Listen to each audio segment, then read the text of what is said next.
CM Chandrababu Tirumala శ్రీవారిని దర్శించుకున్నారు. ఉదయం బ్రేక్ దర్శనంలో కుటుంబ సమేతంగా వెంకటేశ్వర స్వామి అనుగ్రహం పొందారు. మనవడు దేవాంశు పుట్టినరోజున ప్రతి ఏడాది తిరుమలకు వెళుతూ ఉంటారు సీఎం. ఈ ఏడాది కూడా మనవడు దేవాంశుతో కలిసి తిరుమలకు వెళ్లారు. స్వామివారి సేవలో పాల్గొని ప్రత్యేక పూజలు నిర్వహించారు.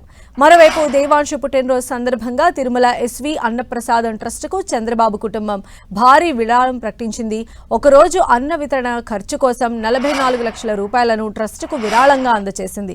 ఇక దర్శనం అనంతరం సీఎం చంద్రబాబు దంపతులు, లోకేష్ దంపతులు వెంగమాంబ అన్నప్రసాద కేంద్రంలో భక్తులకు స్వయంగా అన్నప్రసాదాన్ని వడ్డించారు. తిరుమల పర్యటనలో భాగంగా టీటీడీ చైర్మన్, ఈవో, అదనపు ఈవోతో ఆలయ అభివృద్ధిపై నిన్న సీఎం చంద్రబాబు సమీక్ష నిర్వహించారు. తిరుమల అభివృద్ధికి పటిష్టమైన చర్యలు తీసుకోవాలని ఆదేశించారు. విద్యుత్ వినియోగం, పవన విద్యుత్ ఉత్పత్తి వివరాలు తెలుసుకున్నారు. ఇక తిరుమలలో పర్యావరణ రక్షణ, కాలుష్య నియంత్రణ చర్యలపై చర్చించారు. ఇందుకు టీటీడీ తీసుకుంటున్న చర్యల గురించి అడిగి తెలుసుకున్నారు.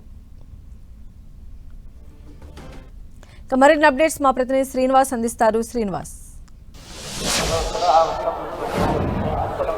సంధ్య, తిరుమలలో ముఖ్యమంత్రి చంద్రబాబు నాయుడు రెండో రోజు పర్యటన కొనసాగుతోంది. ఇవాళ ఉదయము ఆయన మనమడు దేవాంశు, అదేవిధంగా సతీమణి భువనేశ్వరి, కొడుకు లోకేష్తో కలిసి తిరుమల శ్రీవారిని దర్శించుకున్నారు. ముఖ్యంగా దేవాంశ్ పుట్టినరోజు సందర్భంగా ఈరోజు స్వామివారిని దర్శించుకున్నారు.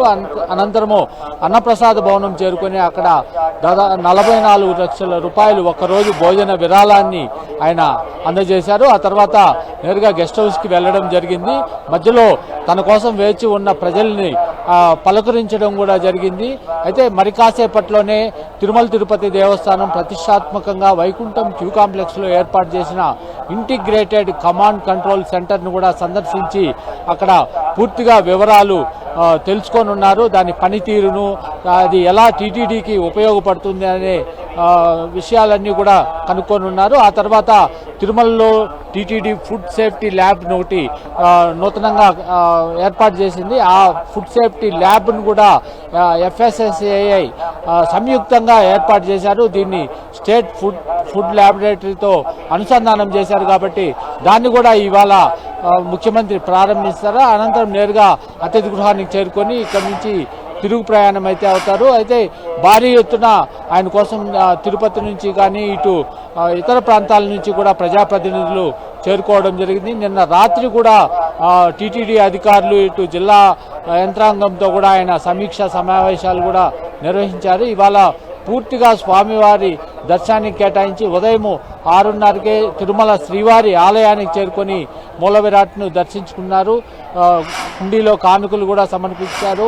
మొత్తం మీద తిరుమల పర్యటన అన్నది 11:30 వరకు అయితే కొనసాగుతుంది. ఇక్కడ వివిధ కార్యక్రమాల్లో అయితే సీఎం పాల్గొంటున్నారు.